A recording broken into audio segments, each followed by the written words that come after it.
ये कहानी है एक आम मिडिल क्लास परिवार की। बचपन में अमित वो बच्चा था जिसे घर मोहल्ले में सब आइडियल सन कहते थे। पढ़ाई में होशियार, संस्कारी और अपनी माँ का लाडला। अमित ने ना तो कभी शराब पी थी, ना ही उसे कोई इंटरेस्ट था शराब पीने में। इनफैक्ट उसे शराबियों से सख्त नफरत थी। वो शराबियों को देखकर अक्सर सोचा करता कि ये कैसे पैथेटिक लोग हैं, पैसे चुराते रहते हैं, पुलिस से पिटते रहते हैं, अपने परिवार का नाम मिट्टी में मिला देते हैं। लेकिन 18 साल की उम्र पर 12th कंप्लीट करने के बाद अमित को एक अच्छे कॉलेज में एडमिशन मिल जाता है और वहां उसकी मुलाकात होती है अपने नए दोस्तों से। पहली बार अपनी जिंदगी में अमित अपने घर से दूर था, एक नए शहर में था और यहाँ कोई प्रेशर नहीं था पेरेंट्स का। और यहीं पर पीता है अमित अपनी पहली ड्रिंक, एक सेलिब्रेशन के तौर पर।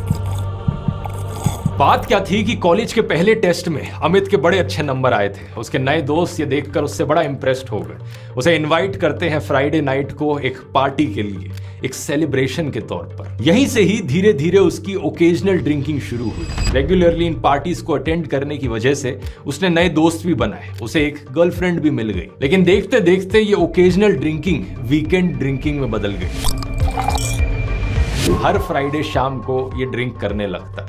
उसके दोस्त उसकी ड्रिंकिंग कैपेसिटी की तारीफ करने लगे, ये देखो ये कितना पी सकता है, अरे तेरी तो एक गिलास बियर में ही हालत खराब हो जाती है, अमित को देख, अमित वोडका ऐसे पीता है जैसे कि पानी पी रहा हो। कई महीनों तक, साल भर तक ऐसा ही चलता रहा। लेकिन फिर एक दिन आता है कि अचानक से अमित की गर्लफ्रेंड उसके साथ ब्रेकअप कर लेती है। उसके दोस्त कहते हैं कोई नहीं यार, तू छोड़ उसे, चल आजा एक ड्रिंक पीते हैं इस गम को मनाने के लिए। इस उदासी की वजह से अपने गम को कम करने के लिए अमित अब हर दिन शराब पीने लगा। उसकी पढ़ाई में भी परफॉर्मेंस नीचे गिरने लगी। लेकिन एक इंटरेस्टिंग चीज अमित ने नोटिस करी, जब भी वो शराब पीता उसको अंदर से एक सुकून महसूस होता।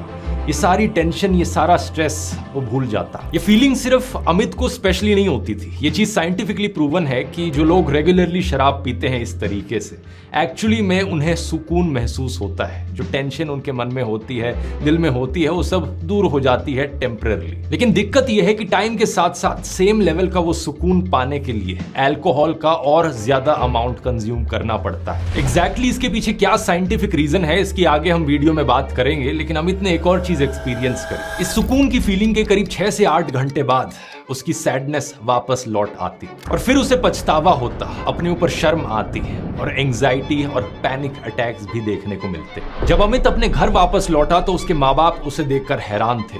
आखिर उनके लाडले ने अपनी क्या हालत बना ली थी। उसकी माँ ने हर कोशिश करी, मंदिर, तीर्थ यात्रा, साइकियाट्रिस्ट, यहाँ तक कि अमित को घोड़े का यूरिन भी पिलाया गया जिससे उसका एडिक्शन छूट सके, पर कुछ काम नहीं आया। टाइम के साथ साथ किसी और पक्के शराबी की तरह अमित ज्यादा शॉर्ट टेम्पर्ड भी होता जा रहा था। उसे छोटी छोटी बातों पर बहुत ज्यादा गुस्सा आने लगा था। कुछ समय बाद अमित की शादी होती है, अरेंज्ड मैरिज करवाई जाती है। लेकिन शादी के 2 दिन के अंदर ही उसकी पत्नी को पता चल जाता है कि अमित कितना बड़ा शराबी है। उसकी पत्नी और उसकी माँ ने पूरी कोशिश करी उसे सुधारने की, लेकिन कुछ काम नहीं आया। और फिर एक दिन अमित का झगड़ा होता है अपनी पत्नी के साथ और इस झगड़े में वो गुस्से में आकर अपनी पत्नी पर हाथ उठाता है और घर में टीवी तोड़ देता है। अगली सुबह जब वो अपने हैंगओवर में उठा तो उसे देखने को मिलता है कि उसकी माँ और पत्नी सामान पैक कर रही थी। उसकी माँ सीधा उसे कहती है, मैं अपनी बहू के साथ नौकरानी बन जाऊंगी पर तेरे साथ नहीं रहूंगी।